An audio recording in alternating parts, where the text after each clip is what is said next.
আসসালামু আলাইকুম রহমতুল্লাহি ওবরাকাতু। আমি ড্রাগন ফল গাছের কাটিং বসিয়েছিলাম নভেম্বর মাসে। তো এখন আলহামদুলিল্লাহ কুশি চলে আসতে শুরু করেছে। তো অনেকেরই দেখতে পাচ্ছি যে এখন আবার মানে খাবার দিচ্ছে, এই কী বলে, ড্রাগন গাছের গোড়ায়।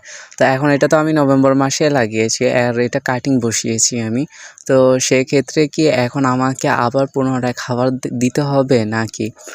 আর এগুলোর কুশি আসছে মানে খুব নিচে থেকে আসছে।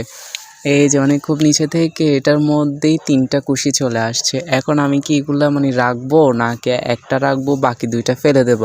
আসলে এটার বিশেষ কোনো যত্ন কি, মানে এটা একটু যদি আমাকে কেউ কমেন্ট করে জানাইতেন। তো এটা হচ্ছে আমার লালটা, আমি সঠিক ভ্যারাইটি বলতে পারি না, কিন্তু এটার ভিতরে লাল হয় এটা জানি।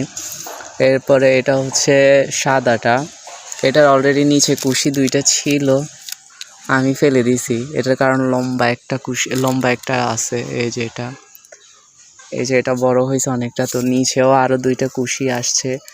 তো একটু যদি বলতেন মানে সঠিক পরিচর্যা কি আর খুব তাড়াতাড়ি ফলন আসার পদ্ধতিটা কি হইতে পারে তা একটু জানাবেন। আর আলহামদুলিল্লাহ গিফট পেয়েছিলাম যে সাদাটার, এই যে ভ্যারাইটি একটা আমাকে একজনে গিফট করেছিল সাদাটা। তো এটারও দেখতে পাচ্ছি যে কুশি চলে আসছে আলহামদুলিল্লাহ। অন্য আরেকটা আছে, ওইটার থেকে এখনও আসে নাই। তো প্লিজ কমেন্ট করে জানাবেন সবাই। ধন্যবাদ।